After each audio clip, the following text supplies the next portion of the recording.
I'm really liking this nc700. And at first, when I started riding it, I don't think I appreciated it as much because it does feel very underpowered. I really appreciate this nc700 more and more. The more I ride it, the more I appreciate it. And the reason is, I'm reading up on this bike. It really makes a lot of sense. It makes a lot of sense for a lot of the people out there. It's one of the better commuters I've ever had. And sure, it's 20 horsepower less and higher displacement than a V-Strom, but I think people are forgetting, and a lot of moto journalists completely don't give this bike credit from what I've seen.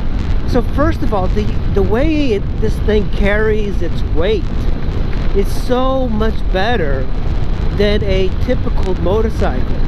It feels much lighter, even though it's slightly lower speed than the V-Strom. It carries its weight much lower than the V-Strom or any other bike I've had. It's quite an incredible little bike because of the engine is facing forward and there's nothing here, and then having the battery here and you can put stuff in there. I connected my phone here so easily just by having access to the battery here and not having to run cables, which I hate. So after I'm done with this, I just unplug it, put it all in the tank. It's awesome. And then you have a really good weight where the gas tank is. I'm gonna go left. I'm gonna go this way because there's cars going the other way. So having the weight down low just makes this bike so much more nimble. And the way, whoa, I wheelied over that hump. The way it just carries its weight is quite amazing. So you essentially can slice and dice your way around cars and just commuting. It makes it so easy to commute. And it's quite nimble. The thing is too that because of the way the engine is, it has a lot of linear power. And at first I wasn't sure I liked it, and now I'm starting to realize that it's easier to ride than a lot of bikes. I still prefer the characteristics of the Suzuki V-Strom for spirited riding, but this one makes a fantastic commuter bike because it's always got plenty of power. There's no lacking of power. That car was a little bit close.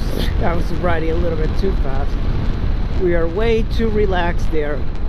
And the thing is, the suspension on this bike is quite good now that I start riding it just a little bit harder.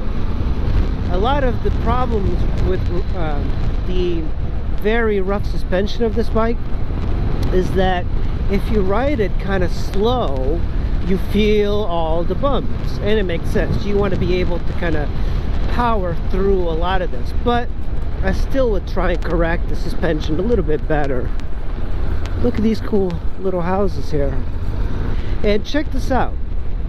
This bike, you know, I didn't think that this bike would be durable, and of course it is durable.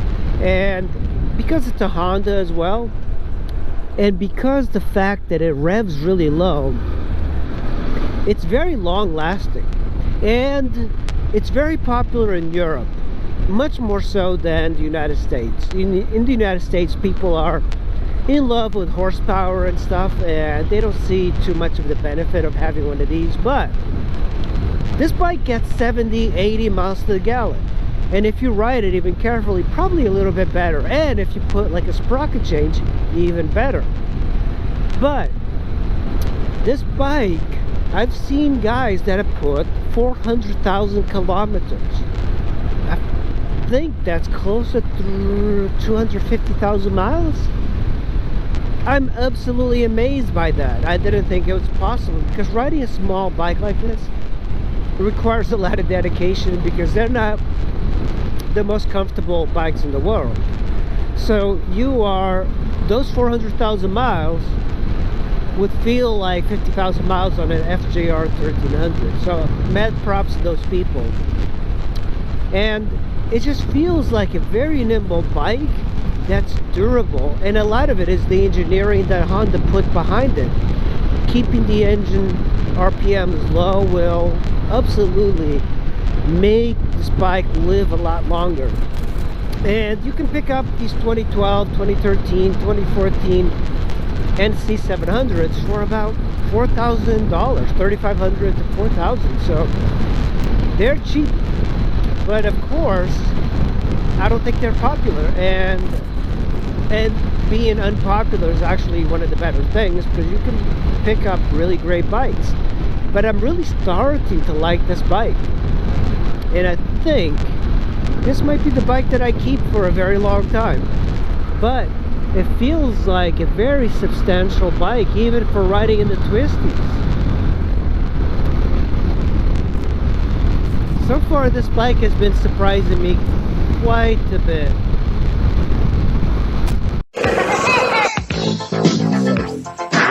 Kind of stuck here. The cops won't bother me.